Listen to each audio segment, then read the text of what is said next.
Hello friends, നമ്മുടെ പുതിയ വീഡിയോയിലേക്ക് എല്ലാവർക്കും സ്വാഗതം. ഞാൻ ലക്ഷ്മി. എല്ലാവരും സുഖമായിട്ടിരിക്കണമെന്ന് വിശ്വസിക്കുന്നു.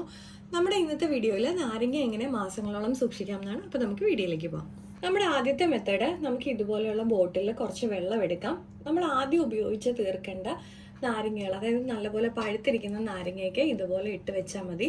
ഒരാഴ്ചക്കുള്ളിൽ ഉപയോഗിച്ച് തീർക്കുന്ന പരുവത്തിലുള്ള നാരങ്ങകൾ ഇതുപോലെ നമുക്ക് വെള്ളത്തിലിട്ട് സൂക്ഷിക്കാം. ഇപ്പം ഞാൻ ചെറിയ ബോട്ടിലാണ് എടുത്തേക്കുന്നത്. നമുക്ക് വലിയ ബോട്ടിൽ ഉണ്ടെന്നുണ്ടെങ്കിൽ അതിൽ ഇതുപോലെ സ്റ്റോർ ചെയ്ത് വെച്ച് കഴിഞ്ഞാൽ ഒരാഴ്ച വരെ നമ്മുടെ നാരങ്ങ കേടാകാതെ ഇരിക്കും.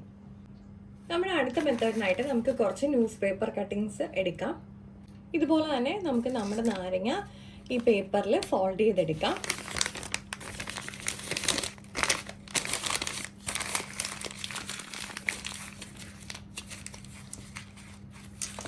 നമുക്കിതുപോലെ ഓരോ നാരങ്ങയും ഒന്ന് ഫോൾഡ് ചെയ്തെടുക്കാം. നമുക്കിതുപോലെ നമ്മുടെ എല്ലാ നാരങ്ങയും ഒന്ന് ഫോൾഡ് ചെയ്തെടുക്കാം. നമ്മൾ ഇതുപോലെ സൂക്ഷിക്കുന്നത് നമുക്ക് 1 മാസം വരെ കേടാകാതെ സൂക്ഷിക്കാൻ പറ്റും.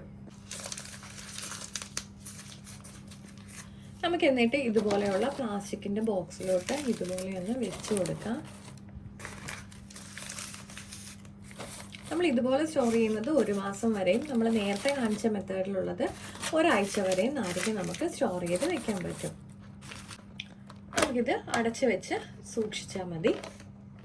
അപ്പോൾ നമ്മുടെ ഇന്നത്തെ നാരങ്ങ സൂക്ഷിക്കാനുള്ള കുഞ്ഞു വഴികളൊക്കെ എല്ലാവർക്കും ഇഷ്ടപ്പെട്ടിട്ടുണ്ടെന്ന് വിചാരിക്കുന്നു. നമ്മുടെ ചാനലിൽ കരിവേപ്പില മാസങ്ങളോളം സൂക്ഷിക്കാനുള്ള ഒരു വീഡിയോ അപ്ലോഡ് ചെയ്തിട്ടുണ്ട്. അപ്പോൾ എല്ലാവരും കാണാത്തവരാരെങ്കിലും ഉണ്ടെങ്കിൽ ഒന്ന് കയറി കണ്ടു നോക്കണേ. അപ്പോൾ എല്ലാവരും ഇന്നത്തെ വീഡിയോ ഇഷ്ടപ്പെട്ടിട്ടുണ്ടെങ്കിൽ ലൈക്ക് ചെയ്യാനും ഷെയർ ചെയ്യാനും സബ്സ്ക്രൈബ് ചെയ്ത് സപ്പോർട്ട് ചെയ്യാനും മറക്കല്ലേ. അടുത്ത വീഡിയോയിൽ കാണും വരെ നന്ദി, നമസ്കാരം.